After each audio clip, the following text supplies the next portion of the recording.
નમસ્તે વિદ્યાર્થી મિત્રો, મારું નામ જીગરકુમાર આર નાયક.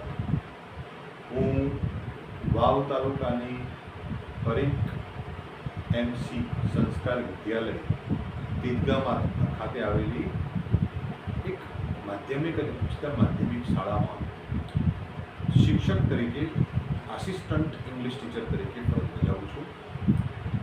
ધોરણ 11 અને ધોરણ 12ની અંદર અંગ્રેજી વિષયનું શિક્ષણ કાર્ય આપું છું. આજથી મારી YouTube channel the source of નોલેજના માધ્યમ થકી હું તમામ વિદ્યાર્થીઓને ધોરણ 11 અને 12ની અંદર પૂછાતા વ્યાકરણના અલગ અલગ ટોપિક્સ વિશે સમજૂતી આપવા જઈ રહ્યો છું.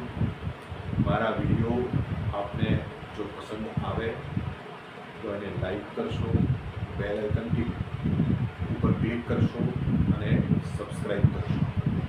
મિત્રો, અંગ્રેજી વ્યાકરણ એ મોટાભાગના વિદ્યાર્થીઓને હેરાન કરતો વિષય છે. ખાસ કરીને જો આપણું બેઝિક પાકું ન હોય, પાયો પાકો ન હોય તો ચોક્કસથી ધોરણ 11 અને 12ની અંદર આપણે એ વિષયને યોગ્ય ન્યાય આપી શકતા નથી.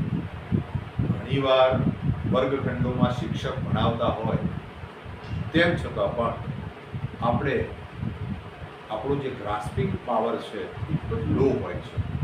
આપણે સમજી શકતા નથી, શીખી શકતા નથી, આપણને ખબર નથી પડતી અને ખબર ન પડવાના કારણે આપણે એના યોગ્ય મહાવરો એની પ્રેક્ટિસ પણ કરી શકતા. આજે આપ સૌ મિત્રોને હું ધોરણ 12 સામાન્ય પ્રવાહ અંગ્રેજી વિષયના વ્યાકરણના ટોપિક્સમાં જે પણ અલગ અલગ વ્યાકરણના જે ટોપિક્સ પૂછાય છે એને ખૂબ જ સરળ રીતે અને તમને મજા આવે, તમને ખબર પડે, વિવિધ શોર્ટ ટ્રિક્સનો ઉપયોગ કરી અને કઈ રીતે વ્યાકરણને સમજી શકાય, શીખી શકાય, અમલમાં મૂકી શકાય અને સારા ગુણ મેળવી શકાય એની ચર્ચા કરવાનો છું. આજથી મારું પ્રથમ લેક્ચર શરૂ કરવા જઈ રહ્યો છું. તમામ મિત્રોને મારી નમ્ર અપીલ છે કે મારા વિડીયોને જોશો, નિહાળશો, એમાંથી કંઈક શીખવા મળે તો ચોક્કસથી મને એનો આનંદ થશે. સૌ પ્રથમ મિત્રો આપણે ફંક્શનલ ગ્રામરથી શરૂઆત કરવા જઈ રહ્યા છીએ. ફંક્શનલ ગ્રામર એ ધોરણ 12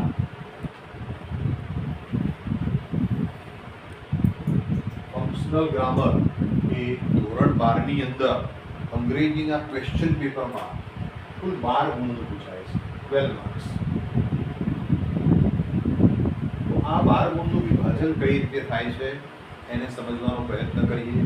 સૌથી પહેલો ટોપિક ક્વેશ્ચન નંબર 8 to 10, 8 થી 10. એમાં ટોપિક પૂછાય છે આઈડેન્ટિફિકેશન ઓફ ફંક્શન, ફંક્શનની ઓળખ. અને 11 to 14, 11 થી 14 એમાં પૂછાય છે રિસ્પોન્ડ ટુ ધ સેન્ટેન્સ. એવી જ રીતે આપણે આગળ વાત કરીએ તો સેક્શન ડી ની અંદર સેક્શન બી ની અંદર કમ્પ્લીટ ધ સેન્ટેન્સ નામનો એક ટોપિક પૂછાય છે. Completion of sentence, complete the sentence using functions given in the brackets. તો આ જે ટોપિક છે એ લગભગ ક્વેશ્ચન નંબર 51 ટુ 55, 51 થી 55માં પૂછાતો પ્રશ્ન છે. આનું વેઇટેજ આપણે જોઈએ તો આઈડેન્ટિફિકેશન ઓફ ફંક્શન 3 ગુણનું પૂછાય છે, રિસ્પોન્ડ ટુ ધ સેન્ટેન્સીસ 4 ગુણના પૂછાય છે અને કમ્પ્લીટ ધ સેન્ટેન્સ 5 ગુણનું પૂછાય છે. આમ કરી અને ટોટલ 12 ગુણનું ફંક્શનલ ગ્રામર અંગ્રેજીના ક્વેશ્ચન પેપરમાં પૂછાય છે. ખાસ કરીને મોટાભાગના વિદ્યાર્થીઓ ફંક્શનલ ગ્રામરમાં સમજી શકતા નથી. ફંક્શનલ ગ્રામર ના સમજી શકવાના કારણે અંગ્રેજી વિષયમાં ધાર્યું પરિણામ મેળવી શકાતું નથી. તો આપણે આજથી ફંક્શનલ ગ્રામરની શરૂઆત કરવા જઈ રહ્યા છીએ. દરરોજ હું મારા વિડીયો અપલોડ કરીશ. દરરોજ એક ફંક્શનને આપણે સમજીશું. ફંક્શનની વાક્ય રચનાઓ, એના કીવર્ડ્સ, એની ફોર્મેશન્સ એન્ડ એના એક્ઝામ્પલ્સ, આ બધા જ જે ઉદાહરણો છે, વાક્ય રચનાઓ છે, એને આપણે સમજવાનું છે, એની એક્સરસાઇઝ સમજવાની છે અને સરળ રીતે આ બધા ફંક્શનને કઈ રીતે શીખી શકાય, યાદ રાખી શકાય અને સારા ગુણ કઈ રીતે મેળવી શકાય, એ બધી જ ટ્રિક્સ, પદ્ધતિઓ હું આપ સર્વે વિદ્યાર્થી મિત્રોને સમજાવીશ. તો દરેક વિદ્યાર્થી આ વિડીયો જોવાનું ચૂકે નહીં. આપની સાથે આપના પરિચયમાં બીજા પણ કોઈ વિદ્યાર્થી મિત્રો હોય તો એમને પણ આ વિડીયો જોશો અને જોડાવશો.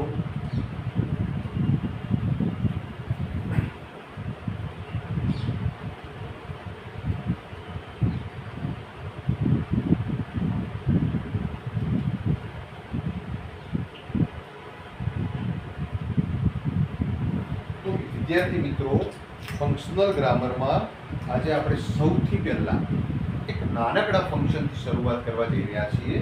એ ફંક્શનનું નામ છે મેકિંગ સપોઝિશન. ખૂબ જ અગત્યનું ફંક્શન અને વારંવાર પરીક્ષામાં પૂછાતું આ ફંક્શન છે. સપોઝિશનને બીજા શબ્દોમાં એજમ્પશન તરીકે પણ ઓળખવામાં આવે છે. મેકિંગ સપોઝિશન ઓર એજમ્પશન. સપોઝિશન કે એજમ્પશનને આપણે ગુજરાતીમાં ધારણા કે અનુમાન તરીકે ઓળખીએ છીએ. ધારણા કે અનુમાન, કંઈક ધારવા માટે કે કોઈ બાબતનું અનુમાન કરવા માટે આ ફંક્શનનો ઉપયોગ થતો હોય છે.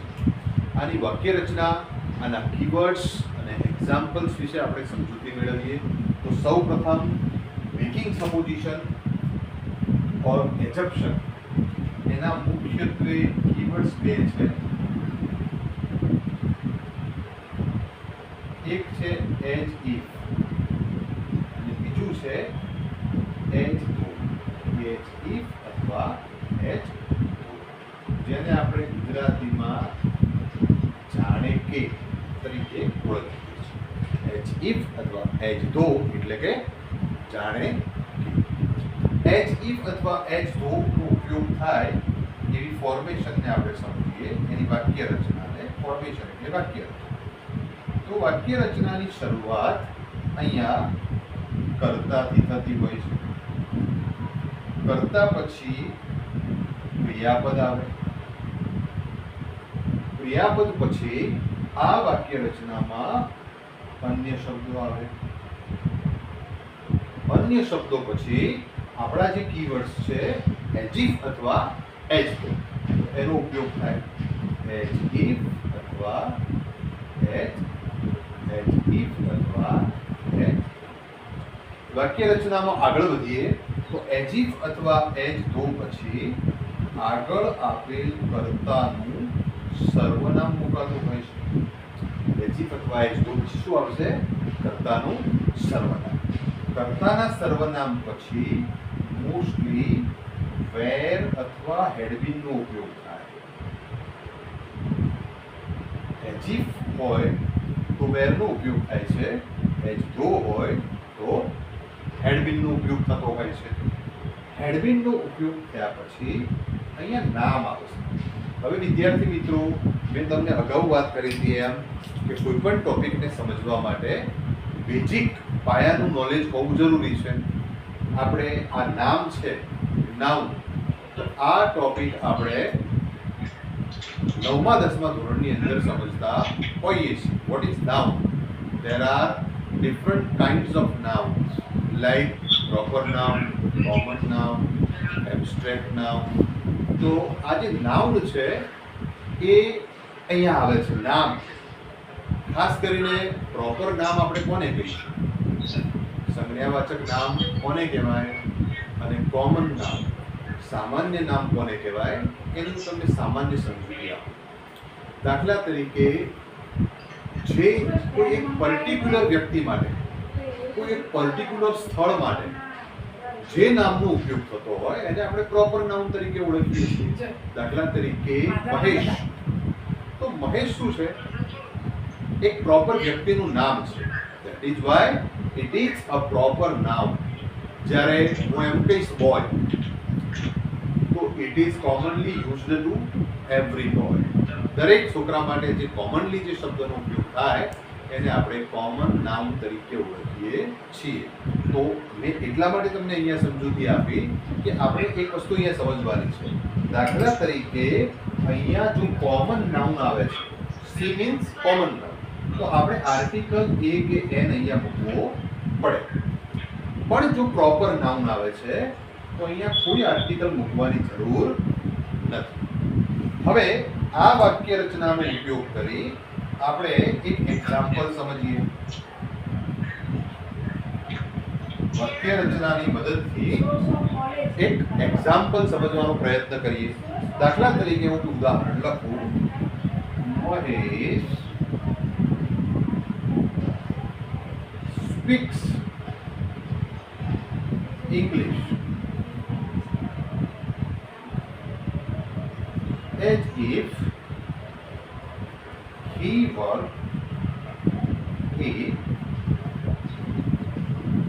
foreigner.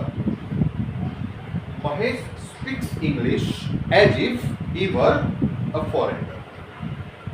મહેશ, એનું ગુજરાતી કહીએ, મહેશ ઇંગ્લિશ એટલે કે અંગ્રેજી એવી રીતે સ્પીક્સ એટલે બોલે છે.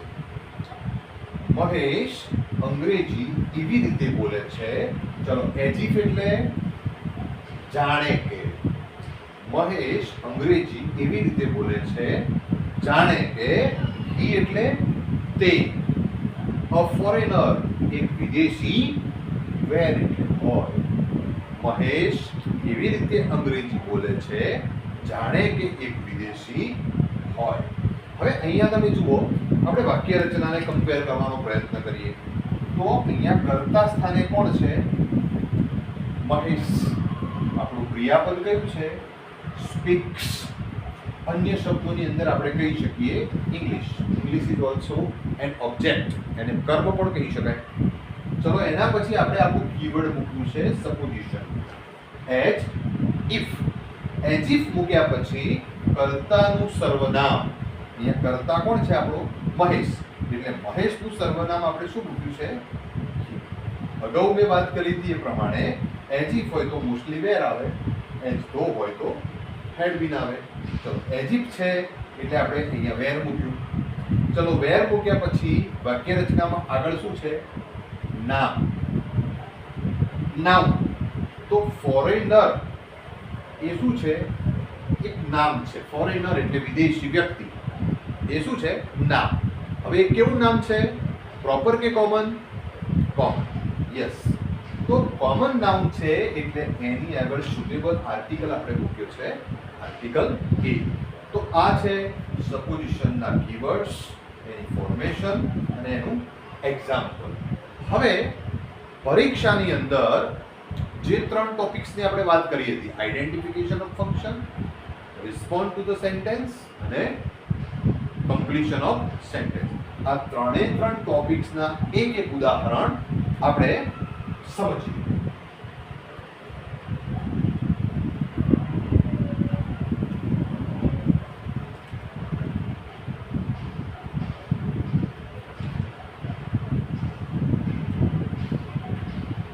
ચલો, આપણે પહેલું જ સમજીએ આઈડેન્ટિફિકેશન ઓફ ફંક્શન. જે સેક્શન એ માં પૂછાતો પ્રશ્ન છે, identification of function. Question number 8, 9, 10 એની અંદર આ પ્રશ્ન પૂછાય છે. ઉપર કાઉન્સની અંદર તમને ઘણા બધા ફંક્શન્સ આપ્યા હશે અને એ જે પણ ફંક્શન્સ છે એના રિલેટેડ સેન્ટેન્સીસ નીચે આપેલા હશે. 4 ફંક્શન્સના નામ હશે, નીચે 3 સેન્ટેન્સીસ હશે. પ્રત્યેક સેન્ટેન્સમાં પર્ટિક્યુલર ફંક્શનનું કીવર્ડ હશે.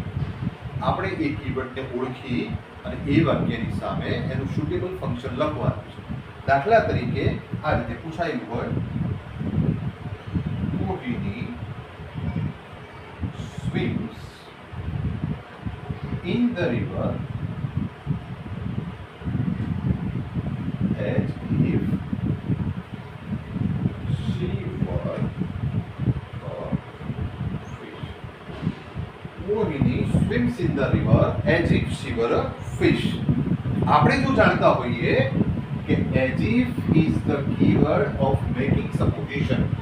as if A making supposition નું keyword છે, તો આપણે સરળતાથી આનો જવાબ લખી શકીશું કે ભાઈ આ વાક્ય કયા ફંક્શન નું છે, મેકિંગ supposition. વાક્ય કયા ફંક્શન નું છે, મેકિંગ supposition. એના જેવી બીજી exercise number 2, respond to the sentence.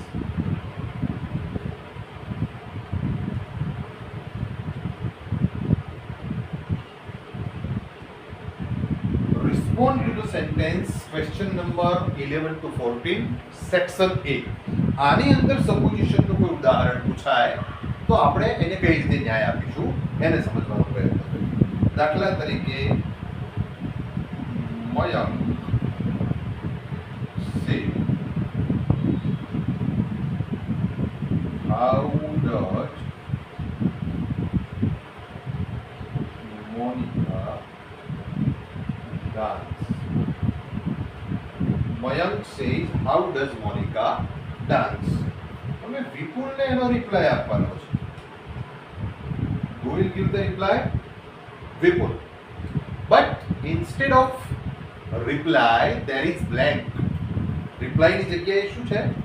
ખાલી જગ્યા છે. And you are given one option in the bracket, making supposition.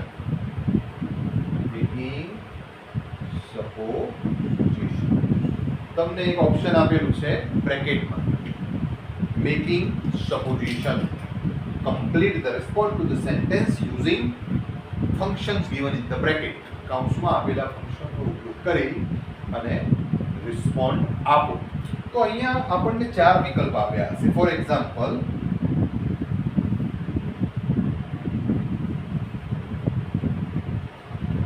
Monica dances as if she was a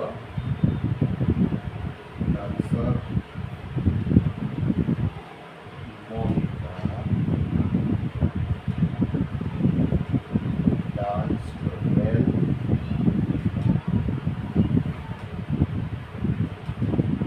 Monica dances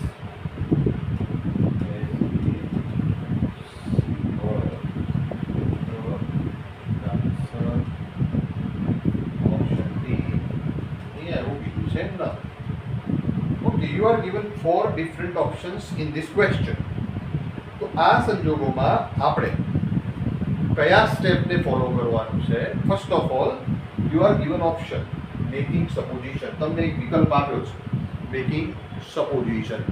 making supposition આપેલું હોય તો સૌથી પહેલા આપણા માઇન્ડની અંદર શું યાદ આવવું જોઈએ? as if or as મગજમાં શું યાદ આવવું જોઈએ? કાં તો as if હોવું જોઈએ, કાં તો as though. તો વાક્યની અંદર ઓપ્શનની અંદર 2 એવા વિકલ્પ છે, there is as if. બંને વિકલ્પમાં as if છે.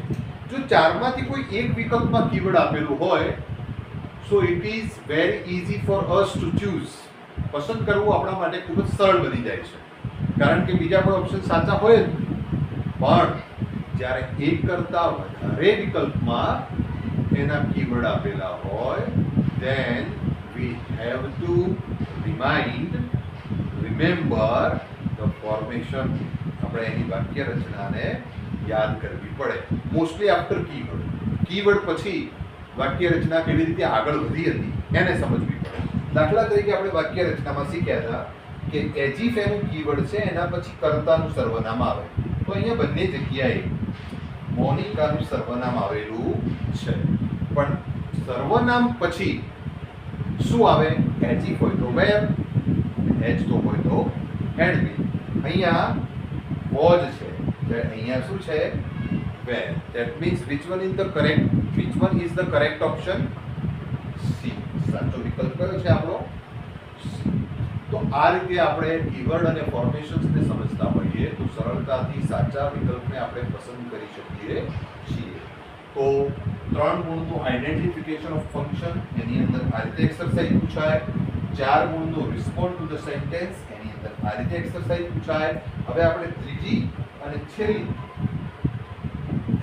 અને છેલ્લી એની એક્સરસાઇઝ છે એના વિશે સમજૂતી મેળવીએ. Complete the sentence.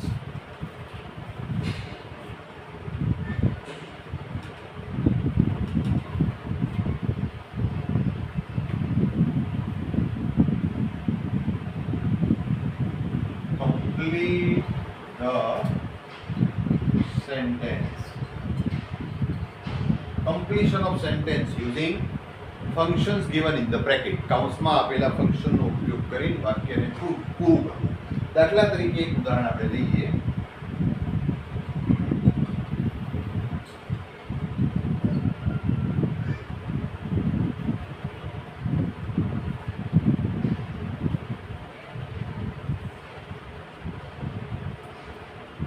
અધૂરું વાક્ય આપ્યું છે, એના પછી ખાલી જગ્યા છે અને ઓપ્શન આપ્યું છે મેકિંગ સબસ્ટિટ્યુશન.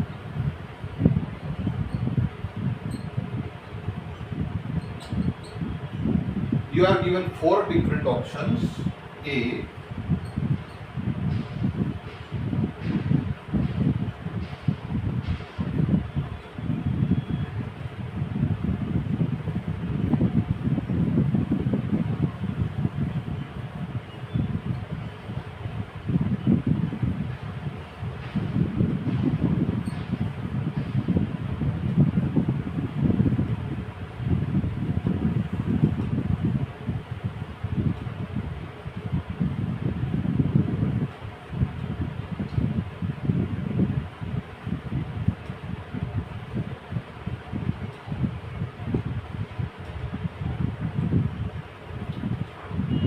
ચાર ઓપ્શન આપણને આપેલા છે. એક વાક્ય આપેલું છે mister Patel plays cricket.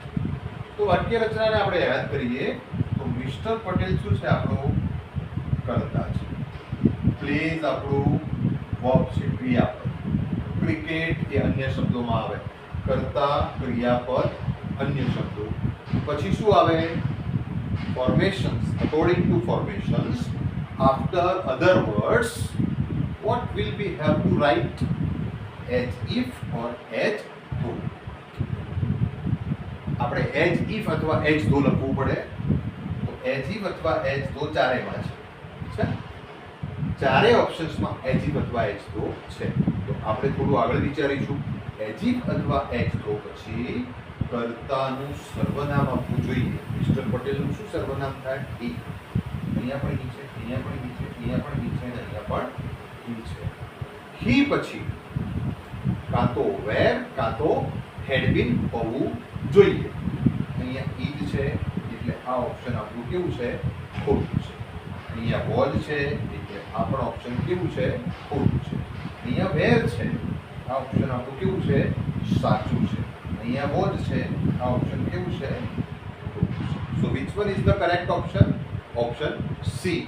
According to the formation that we have learned just now. આપણે હમણાં જ જે વાક્ય રચના સમજ્યા એના આધારે આપણે નક્કી કરી શકીએ કે ઓપ્શન સી એ આપણો સાચો વિકલ્પ છે. તો વિદ્યાર્થી મિત્રો, અલગ અલગ ફંક્શન્સ આપણે સપોઝિશન અથવા એજમ્પશનથી શરૂઆત કરી છે. અલગ અલગ ફંક્શન્સને આપણે આ રીતે સમજીશું, એના ઉદાહરણ સમજીશું. હું આશા રાખું છું કે આજનું મારું આ જે લેક્ચર છે, આજે મેં આપને જે પણ સમજાવ્યું કદાચ આપ બહુ સારી રીતે સમજ્યા હશો અને આપને ખબર પડી હશે. મારા આ વિડીયોને લાઈક કરશો, સબસ્ક્રાઈબ કરશો, આપના મિત્રો સુધી પહોંચાડશો અને જેટલું કરી શકાય એટલો આ વિડીયોને શેર કરવાનો પ્રયત્ન કરશો. એવી જ આશા સાથે આ જીગર નાયકના આપ સર્વને વંદન. નમસ્કાર.